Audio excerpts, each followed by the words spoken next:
Hey guys, took a small break because some stuff happened. But yeah, you know what the deal is. You gotta like and subscribe and stuff. Uh, this is a deck profile on the Meklords that people have been asking for. Why it took me so long to do it is I honestly been too swamped.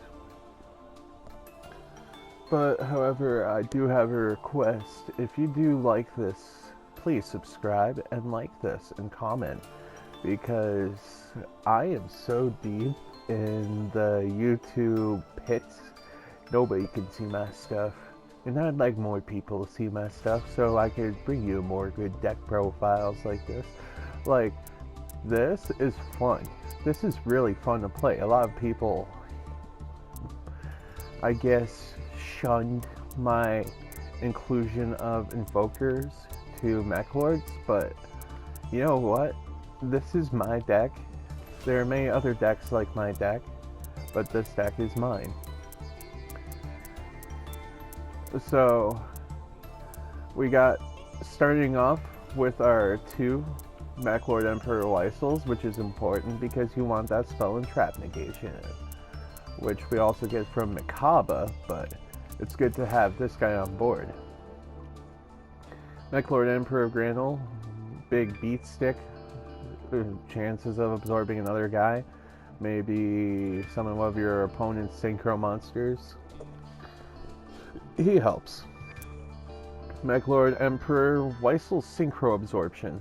This guy helps prevent a certain monster you don't want to attack you, to not attack you.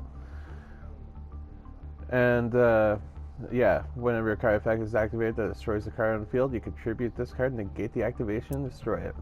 These guys are pretty dang important. You got your Meklord Nucleus Infinity Core, which when it's destroyed, it allows you to bring out a Meklord that isn't matching an attribute on the field. Or you could add one spell or trap card that includes Meklord in the name, specifically this one, and because it's the only one in the stack. And it allows you to add it to hand. Then you got your two Ash Blossoms, because Ash Blossoms are needed this format. You got one Meklord Army of Weisel for that piercing damage. You got two Meklord Army of Skill because it allows you to special summon Meklord Army from deck. Ooh, couldn't be obligado. We got two Meklord Army of Grinnell, which helps if big beefy monster is on board and you need to cut it in half, or you just summon it off the obligado play. You got two Alistair and the Invokers because that you need two Alistair and the Invokers. Need much be said. You already know what it does. You're seeing it on the screen right now. Like and subscribe to this video. Okay. Also comment. Three Obligados, because Obligado kills itself, unalives itself, for either Meklord or just names in graveyard for this guy. He also has an effect which kind of comes up, deal 100 for each Meklord monster on the field at the end of turn. But usually I only have like one or two Meklords, so what's the 200 damage, right? Meklord Triskelion, the big beef stick of this deck, which allows you to pick a card from your opponent's extra deck and equip it to this one, and if it's a synchro, you can attack 3 times with it. Oh, you also gain attack equal to the combined attack of each monster equipped to it. You can equip more than one monster to this card. It's bad. It's bad. I once had this thing gain like 8k off of 2 cards in the extra deck because I took 5-headed Link Dragon and BLS. You summon this card by banishing 3 Meklord monsters with different names in your graveyard. Now, one Raigeki helps. One Meklord Monster Reborn. Almost said Meklord Reborn, that'd be hilarious. 3 Dark World Dealings, because you draw a card and discard it. Allure Darkness, lots of darks. Lots of darks in this deck, lots of darkness in this deck. Cup of Ace, because draw power. You got 2 Invocation. You got 2 Magical Meltdown, which you can only run 2. You got 3 Meklord Assembly, which allows you to add 1 Meklord from your deck to your hand, or destroy 1 card on your field by discarding a card. Also, if a face-up Meklord you control is destroyed by ballot or card effect, you can target 1 other face-up card on the field and destroy it. You know what to do.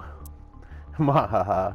Then you got Infinite Impermanence, which, you know, does the thing that Impermanence does. I usually play it from the field. You got options as to what to pick in this deck. Cocytus isn't supposed to be in here, but he was there to look cool. But, yeah. You got your Caliga, you got your Ragin, and Sheep isn't even supposed to be here either. Then you got Purgatrio, then you got Makaba. And of course, Apaloosa, Bow of the Goddess. And what I'm about to do is I'm about to add something late because I forgot to.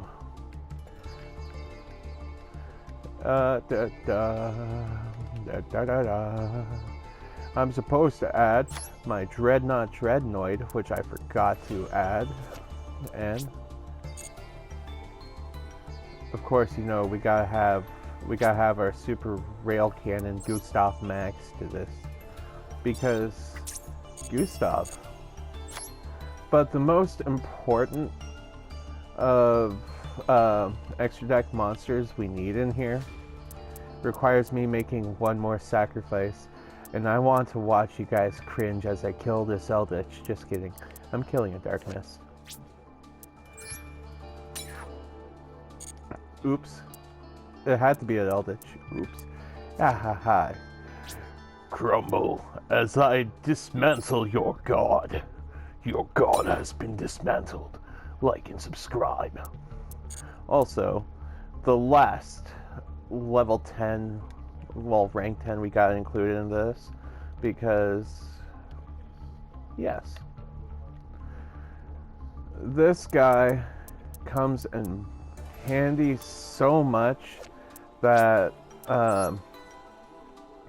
it's worth sometimes going into the Dreadnought Dreadnoid over. But, you know what I mean? Now, the last thing we are to include into this deck that I forgot to include in most of the playthroughs, because I don't usually go into it, is Gear Gigant.